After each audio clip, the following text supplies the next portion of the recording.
네,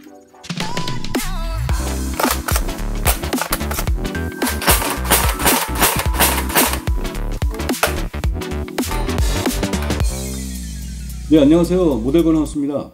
자, 이것도 상당히 레어한 에어소프트건인데요. 1997년 발매된 자생과학의 에어코킹 K2 에어소프트건 들여다보겠습니다. 이건 우리 국군의 제식소총인 K2를 본따서 만든 최초의 에어소프트건입니다.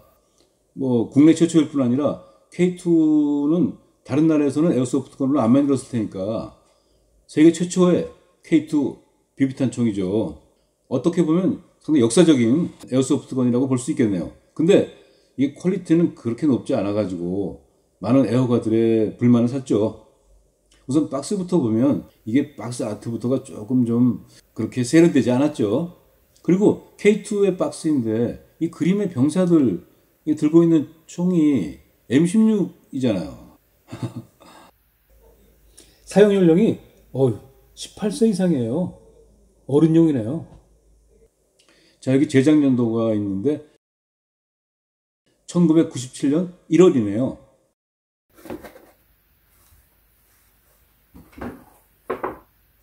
자, 이 외형을 보면요. 먼저 뭔가 크기나 형태가 실총 K2하고는 조금 거리가 있다는 걸 제가 느낍니다. 우선 핸드가드는 밝은 회색, 개머리판은 갈색이어서 군용 소총 이미지하고는 전혀 어울리지 않는 색깔이고 너무 튀죠. 이 총구 칼라파트는 붙이지 않는 대신에 다른 큼지막한 부품들을 실총과 다르게 만들면 합법이 되었던 시대의 이런 에어소프트건입니다. 왜 총구에 주황색 칼라파트 없냐고 하지 마세요. 이 영상은 옛 시절의 에어소프트건의 모습을 보여주려는 것인데 여기다가 만약에 주황색 칼라파트를 껴놓으면 그것은 역사 왜곡이죠. 그리고 이 자생과학 K2 탄창을 제가 지금 못 찾아가지고 다른 그 탄창을 임시로 꽂아만 놨습니다. 나중에 찾도록 하겠습니다. 핸드가드를 보면요. 장전 손잡이를 덧대고 피스톤하고 연결했어요. 여기에 또 에어소프트건이라고 크게 글씨를 써놓고요. 이른바 펌프 액션으로 장전할 수 있게 한 거죠.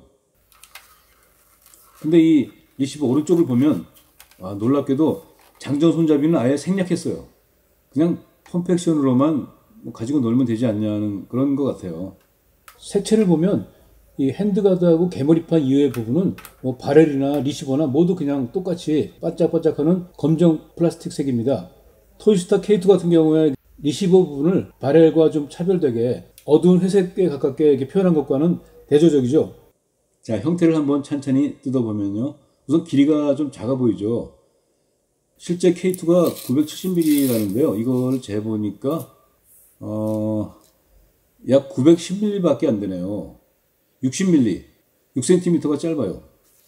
K2의 실총 형태를 비교적 충실하게 재현한 걸로 보이는 이 토이스타 K2가 여기 있는데요. 자, 이거 비교해보면요. 자생과학의 K2는 확연히 짧죠. 특히 개머리판 부분이 짧아요. 길이만 짧은 게 아니라 개머리판의 각도가 좀 달라요. 실물을 충실히 재현한 토이스타 제품을 보면 이 개머리판의 각도가 약간 그 아래쪽으로 각도를 갖고 그래서 이 총열 축성과 버트 플레이트가 이루는 각도가 90도가 안 되는데 이 자생과학 K2는 그냥 버트 플레이트가 총열 축성과 직각, 즉 수직으로 만들었어요. 자, 리시버 쪽의 디테일을 보면요. 실총에 관해서 어떤 도면이나 뭐 이런 실측 같은 자료를 입수하지 않고 그냥 대충 사진을 보고 만든 것 같은 그런 느낌입니다.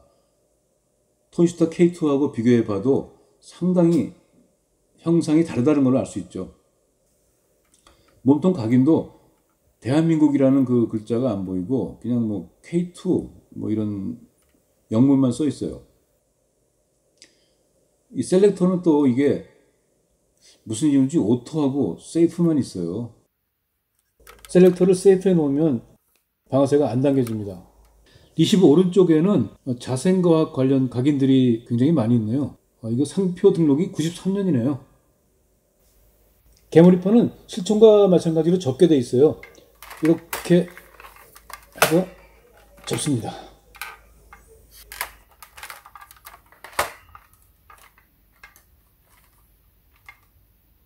이 자생과학 K2는 최초의 에어소프트건 K2지만 이 리얼리티라든가 성능 이런 것들에 아쉬움이 있어서 많은 애호가들이 불만족을 느꼈죠. 그러다 보니까 일부에서는 자생과학이 아니라 자살과학이다라고 비아냥거렸다는 이야기가 있어요. 근데 좀 남의 회사 상호를 자살 어쩌고 하는 거는 좀 심했네요. 어쨌든 이렇게 자생과학의 K2 형태가 실물과 너무 다르다는 건 분명한데, 근데 저는 설계 제작 능력 부족으로만 볼 수는 없지 않나 해요. 왜냐하면 우리나라 현역 국군의 어떤 제식 소총이다 보니까 에어소프트건 K2가 너무 리얼하면 오인됐을 때 문제가 더 커지죠.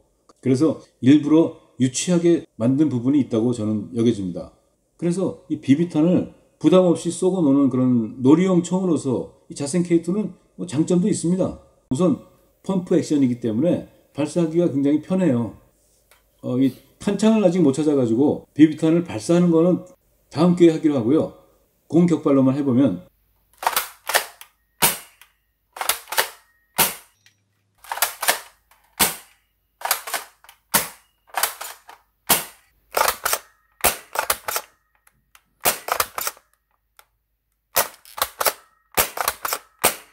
이렇게 조준을 유지하면서 펌프 액션으로 계속 발사할 수 있죠.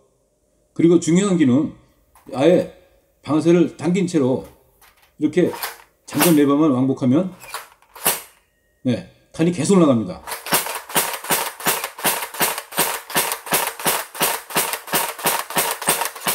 그래서 이 동네 아이돌 수준의 서바이벌에서는요, 뭐 전동총만큼은 아니어도 상당한 어떤 연사를 자랑했다, 그런 이야기가 있습니다. 그래서 이 자생과학의 K2 에어코킹건은요, 어린이들 사이에서는 멋지다 하면서 아주 인기도 있었고요. 동네 문방구마다 팔았고요. 초등학생들이 많이 사서 비비탄총 싸움놀이 하는데 애용했다고 합니다. 근데 이 K2는 18세 이상용인데 초등학교 어린이들이 이걸 들고 다녔어요? 아니면 어린용 K2가 따로 있었나? 하여튼 이건 잘 모르겠습니다. 2007년도에 아카데미가 좀 더 나은 K2 에어코킹건을 발매하면서 자생과학의 K2는 이제 점점 사라지게 되죠. 이 자생과학의 K2 에어코킹건은요, 한마디로 정리하면 최초이지만 최악이었던 K2의 에어소프트건이었다 말할 수 있겠습니다. 여러 가지 약점들이 많은 그런 에어소프트건이긴 하죠. 그렇지만 한 시절 어린이들의 놀이와 함께하면서 빚어진 많은 추억과 스토리가 묻어있기에 우리가 잊을 수는 없는 물건이 아닌가 생각합니다. 네, 시청해주신 여러분 감사합니다.